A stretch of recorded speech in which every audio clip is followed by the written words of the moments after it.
Hello বন্ধুরা, তো আজকের রেসিপি হচ্ছে চিংড়ি মাছের মালাইকারি। তো এতে আমরা দিয়ে দিয়েছি নুন, হলুদ আর কাশ্মীরি লঙ্কা দিয়ে মাখিয়ে আমরা ভাজবো। তো এই আমরা চিংড়ি মাছ ভাজিয়ে দিয়ে দিয়েছি। চিংড়ি মাছগুলো হালকা ভেজে দিয়ে তারপর তুলে নেব। ভাজাটা হচ্ছে, তার মধ্যে আমরা এগুলো ভেজে নিয়ে একটু বেটে নেব মিক্সচার মেশিনে।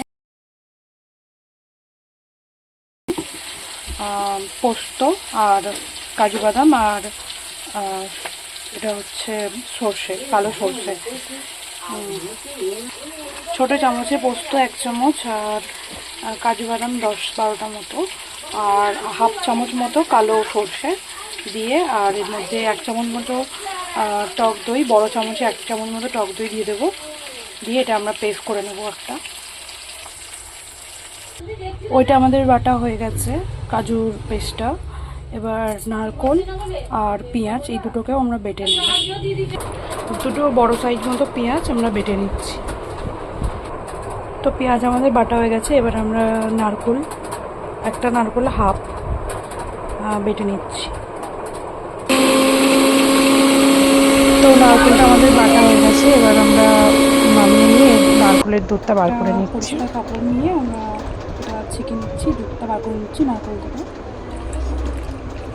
চেপে চেপে বার করে নিতে হবে, ভালো করে চেপে চেপে এর রসটা, নারকোলের দুধটা বার করে নিতে হবে।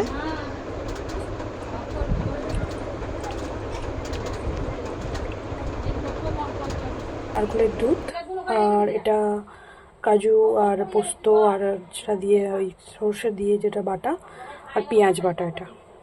আর চিংড়ি মাছগুলো ভাজা হয়ে গেছে। চিংড়ি মাছগুলো তো যেতে আমরা মাছ ভেজেছিলাম, ওর মধ্যে আমরা গরম মশলা দিয়ে করে, পরিমাণ যদি বেশি হয় তো এটা একটু বেশি বেশি দেবে মশলাগুলো, গোটা মশলাগুলো একটু বেশি দেবে। তো এর মধ্যে দিয়ে দিলাম আমরা পেঁয়াজ বাটাটা।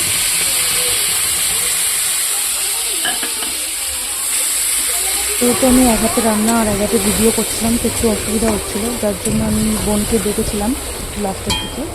মাঝে সাঝে ও আসছিল, একটু ভিডিও করে দিচ্ছিল।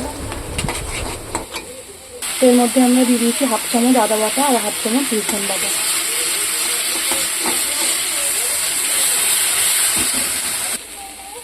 এতে কালারের জন্য আমরা হাফ চামচ হলুদ দিয়ে দিলাম, একটু দিচ্ছি কাশ্মীরি লঙ্কা।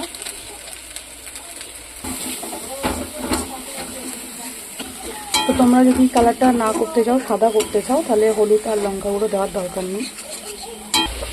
তো এবার আমরা দিয়ে দিচ্ছি টক দই দিয়ে আর কাজু বাদাম দিয়ে করে রাখা পেস্টটা দিয়ে দিলাম।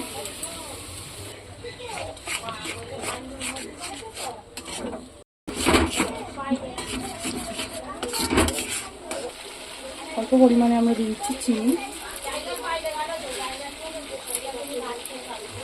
আর অল্প পরিমাণে দিচ্ছি নুন, যেহেতু মাছে নুন দেওয়া আছে তাহলে অল্প পরিমাণে দিলাম। এবার আমরা অল্প পরিমাণে একটু জল দিয়ে দিচ্ছি, দিয়ে একটু নাড়িয়ে ওর মধ্যে এবার আমরা মাছগুলো দিয়ে দেবো। দিয়ে রাখা চিংড়ি মাছগুলো দিয়ে দিচ্ছি, দিয়ে হালকা আমরা ফুটিয়ে নিয়ে তারপরে নারকেলের দুধ দিয়ে নামিয়ে নেব। তো এবার আমরা দিয়ে দিচ্ছি নারকেলের দুধ।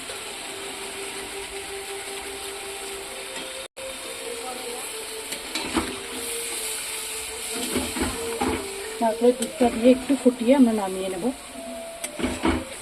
তো আমরা যেহেতু খুব একটা ঝাল খাই না, তাই না আমরা কাঁচা লঙ্কা বাটা অ্যাড করিনি, তোমরা এতে কাঁচা লঙ্কা বাটাও অ্যাড করতে পারো। আমাদের রেডি, আমরা নামিয়ে নিচ্ছি।